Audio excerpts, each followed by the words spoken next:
Something's happening in this conflict with Iran that goes far beyond just a military operation.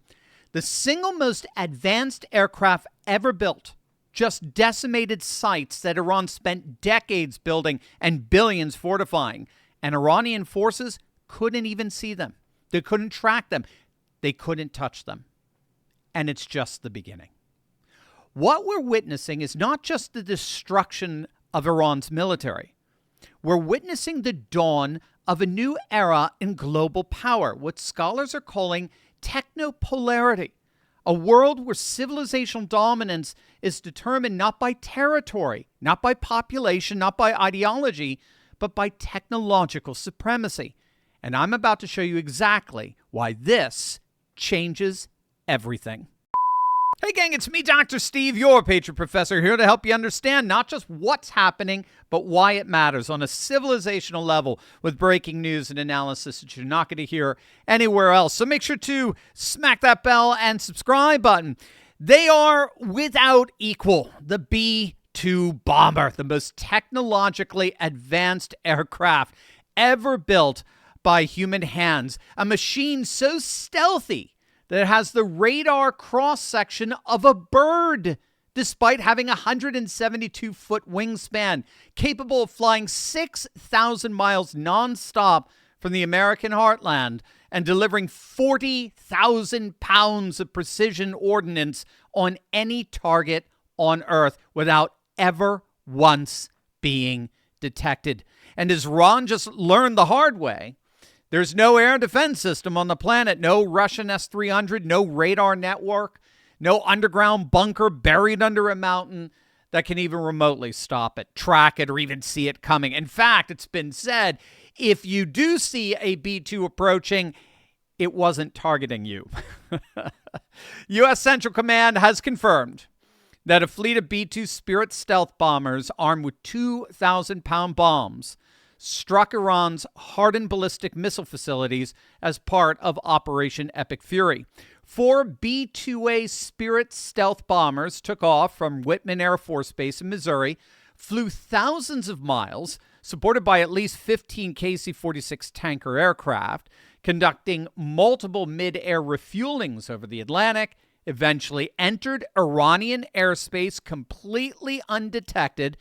They then dropped dozens of 2,000-pound GBU-31 bombs like the BLU-109 Penetrator variant, specifically designed to destroy hardened and buried targets.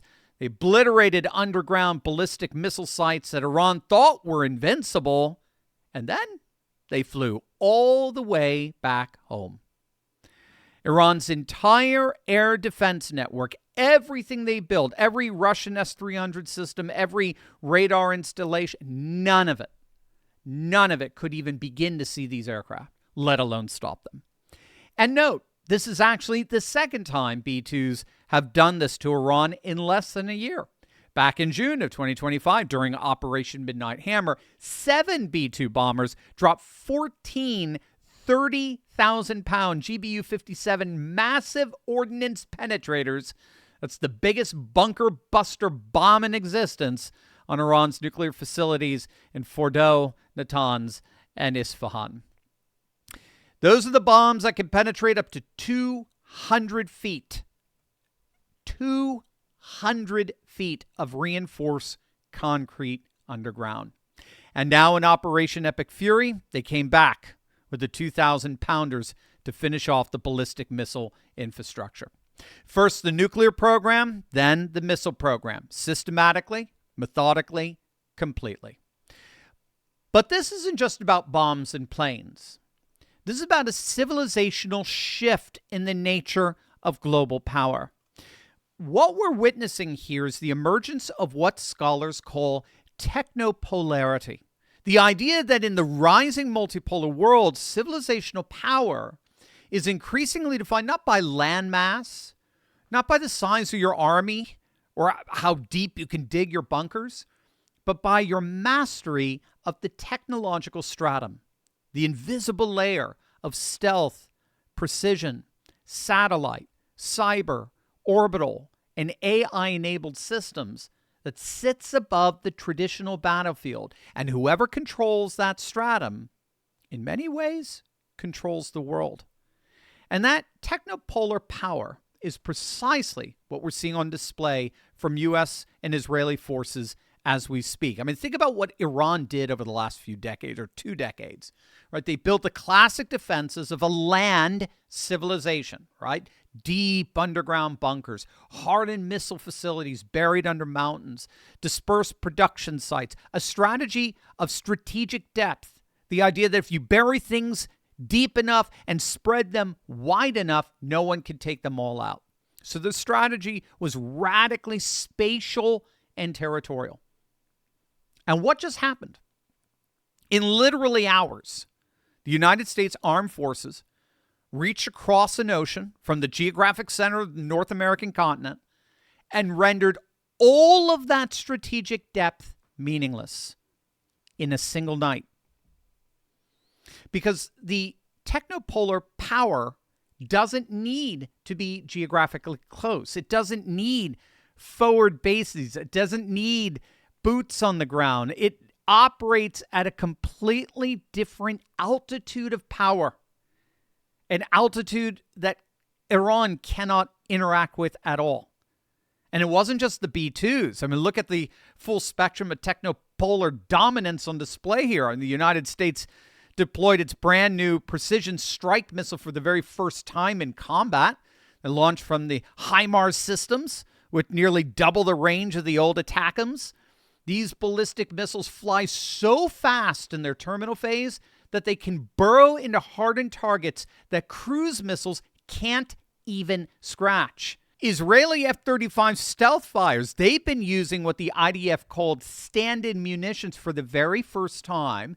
They hit Isfahan's nuclear conversion facility, the Iraq heavy water reactor, the Parchin warhead design complex, and solid fuel missile production lines. The combined force has struck over 2,000 targets and achieved air superiority over Tehran itself within hours. And Iranian forces are just largely helpless in the face of that kind of technology. Iran can still retaliate at the regional level. They can fire missiles at Gulf states. They can harass shipping. They can activate proxies. But they can't interact with the technopolar layer at all. They can't touch a B-2 flying at 50,000 feet. They can't counter the satellite networks, the AI-enabled targeting, the stealth coatings, the precision guidance systems. Iran exists at one altitude of warfare, and the United States and Israel exist in an entirely different altitude. And those two altitudes don't remotely intersect. That is technopolarity, or technopolar asymmetry, as they would say. And it's that asymmetry that's about to change the entire way in which the United States approaches war. And we're already seeing it, and I'm going to show you exactly how. Let me tell you what I'm seeing right now. Most people are trying to build wealth by making predictions, okay? They're trying to predict the market. They're trying to predict interest rates, predict what the Fed will do, predict which stock, which crypto, which hot investment will win next. And that's exactly why so many Americans feel stuck. But I just learned about something that doesn't require prediction at all.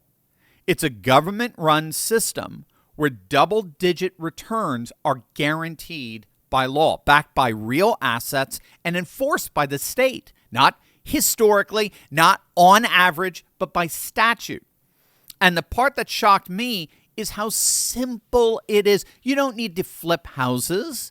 You don't need to manage tenants. You don't need to gamble on Wall Street. You can literally test the waters with as little as $50. And it only takes a couple of spare hours a week.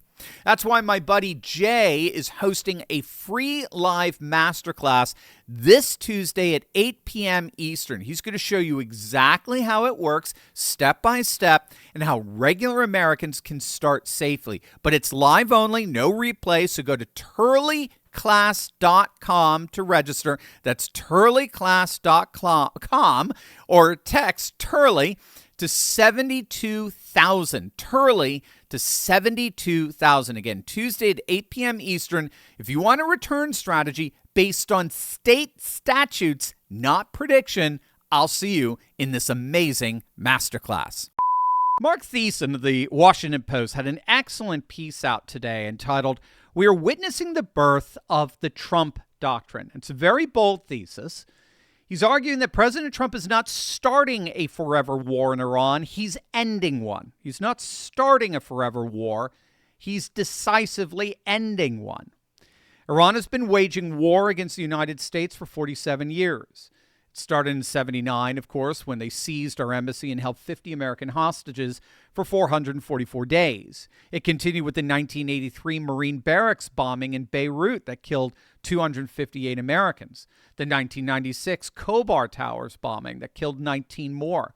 Direct assistance to al-Qaeda for the 1998 embassy bombings, harboring senior al-Qaeda leaders after 9/11, supplying IEDs that killed and maimed thousands of American troops in Iraq, funding Hamas's October 7th massacre, and even plotting to assassinate President Trump himself. For nearly half a century, every American president has absorbed those blows and done nothing decisive about it until now. But the key here is how Trump is doing it. He's doing it from the air. No ground troops, no boots on the ground. In fact, he said the Iranian people are our boots on the ground.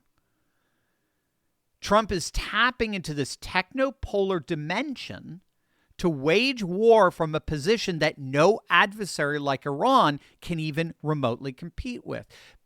You see, the reason every previous president couldn't end this war is because older technology required the old combat model.